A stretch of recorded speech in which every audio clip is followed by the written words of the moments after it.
Is this moving me toward a goal that's important to me, greater income, health, happiness, and so on, or is it just a distraction? And if it's a distraction, don't do it for now. Now, you can always do it later, maybe tomorrow, maybe next week, but distractions, if you don't do them, they're sort of like cigarette smoke. They just kind of disappear.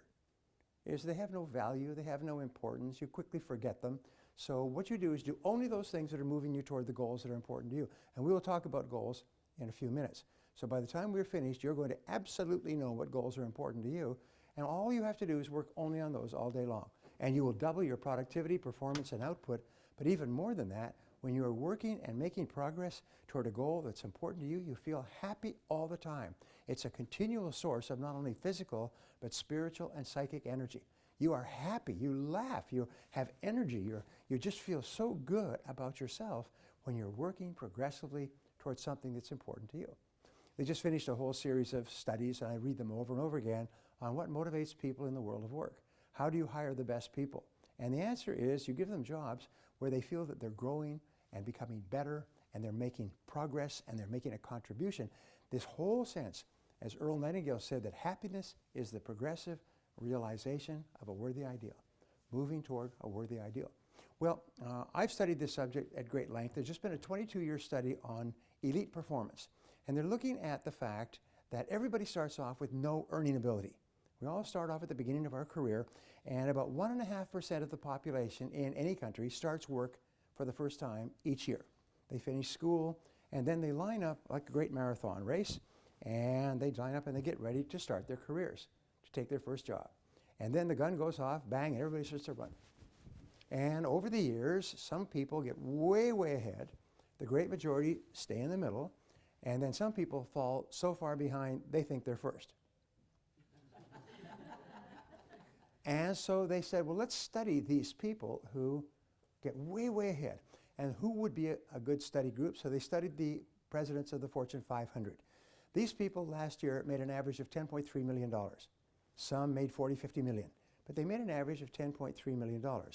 And what they worked out is they compared the average wages or salaries in their companies. The average Fortune 500 CEO earns 301 times the average income of the people in their companies. Tens of thousands of people. 301 times. Last year it was 286. The year before that it was 258. This is unbelievable. How can one person, they all start at the same line. They all start with the same education, background, experience, generally speaking, average. And then the race begins, and 20 or 30 years later, some are earning 300 times the amount that they start off with, the same people. And so they went back and they started with the assumption, well, the reason why they're making so much money is they must have been brilliant, smart, talented, magna cum laude, went to the best schools, came from rich families, had high IQs, got straight A's, and so on and so forth. And they went back and found none of those were true. None of them were true. Jeff Bezos was a stock market salesman from New York, and he decided to move out to Seattle. And while his wife was driving along, he sat there with his laptop, and he put together a business plan for Amazon. And he got out there, and he had to do everything from scratch. I mean, how do you get companies to agree to sell you books that you will then sell to others on an online basis? And today, of course, they have millions of square feet, and they're the biggest online retailers in the history of the world, and they're growing like a weed. I wanted a tripod for my iPhone 6 so that I could take a movie. And I looked around the house, I found I didn't have one, so I quickly, yesterday afternoon, went on to Amazon, and I wrote iPhone tripod. Whoosh, every iPhone tripod available in the world is there in 1 second. And so I went through, and it gives you the ratings and everything else, and so I bought two. One is to go on top of a big tripod, and the other one is a tripod by itself. And I ordered them. One will be delivered to my house this morning, and the other one will be delivered to my home tomorrow morning. One's delivered in 1 day, one's delivered in 2 days. By the time I get back, I'll have my tripods. Can you imagine that? You can't even go to a store to get that kind of a service. Anyway, my point is that all of these people started off with nothing but maybe just one idea. And then what did they do? Well, when they took their first job, please bear with me because this is what's going to make you rich and successful and happy, is they found that they all had a single strategy. Somebody told them, or they stumbled into it, or they did it by themselves, but they all had the same strategy when they started their first job. And what they did is when they started their first job, they went to their boss and they said, "Boss, what is your name?" Steve. So they said, "Steve, I really want to make a valuable contribution in my job here. So what one skill would help me the most to make a more valuable contribution?" And Steve would say, "Well, you know, if you were really good at negotiating, that would really be helpful. Or if you were really good at reading financial statements, or if you're really good at preparing PowerPoint presentations."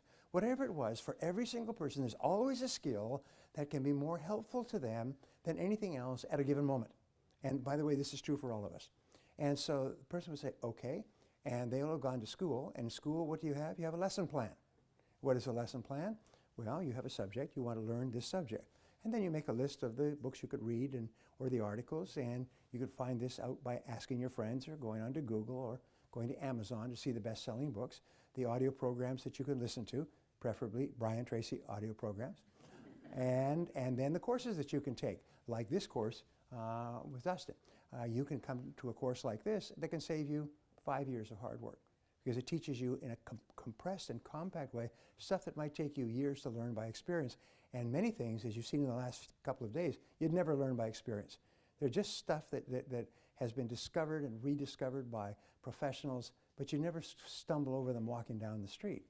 And I'm going to share a couple of my ideas on sales that go along with Dustin's a little bit later. Things that I found that take my sales and the sales of thousands and thousands of people just through the roof. Just very little things. And they run in parallel with Dustin. Anyway, so what they found is these people would say, what one skill would help me the most? And then they would set that as a goal, and then they would make a plan, and then they would go home, and when their friends, and now they're 20, 21, 22, just got out of school, maybe even younger, and while their friends were going out drinking and dancing and socializing and everything else, they would go home every night, 5 nights a week, and they would study. And so they asked them what was the average. Some did 3 hours. Some they worked out that there was a magic number. It was 2 hours per day, 5 days a week. 2 hours per day, 5 days a week. That was the critical decision.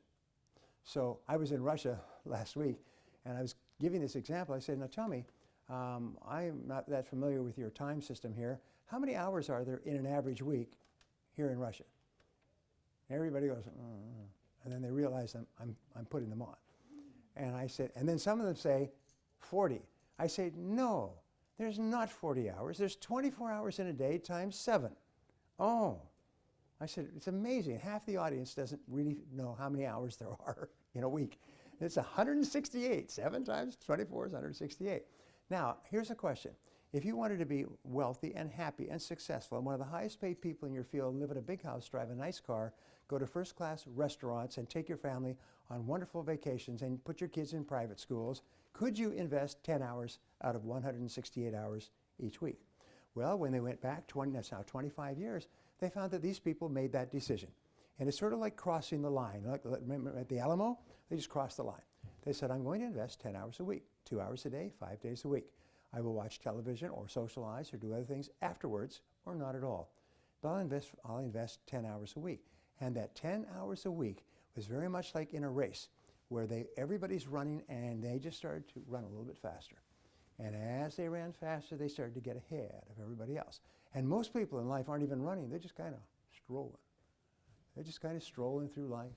Their biggest event is what new series they're going to continue watching on TV tonight. And they go through the day, and they check their emails, and they check their iPhones. Most people walk on, they call them screenagers. Average adult today spends 3.5 hours watching a screen of some kind. Then they go home and watch some more screen. Then they go to bed because they're too tired to watch screen anymore. And then they get up in the morning, the first thing they do is turn on the screen. Turn on their phone, turn on their computer, and turn on the television. And so they're basically, their mind is being bombarded, almost like a military bombardment, which is so loud that you can't sleep if you live within 50 miles of it, and the bombardment just goes on. And their brain is just like a punching bag. They can't do any thought. They can't concentrate. They can't focus. They can't get started, and they can't stay on task. They can't complete their job. And at the end of the day, they're exhausted. And they go home, they're so exhausted, what do? Just watch television. They watch the screen until they're too tired. And they sit there, somebody sitting next to them, and they say, isn't this stupid? This is really stupid. Yeah, it's really stupid. And they continue to watch.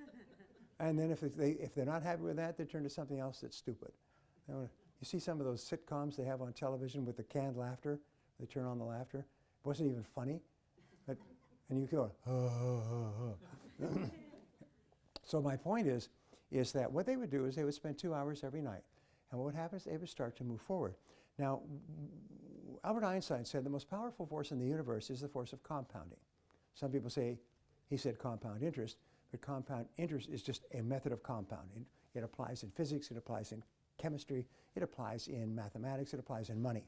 He said, so when you compound, if it's only a 3% improvement, 3% on 3% on 3%, if you invested $1 at the age of Christ, 2,100 years ago, it'd be worth half the money in the world today, just based on compounding.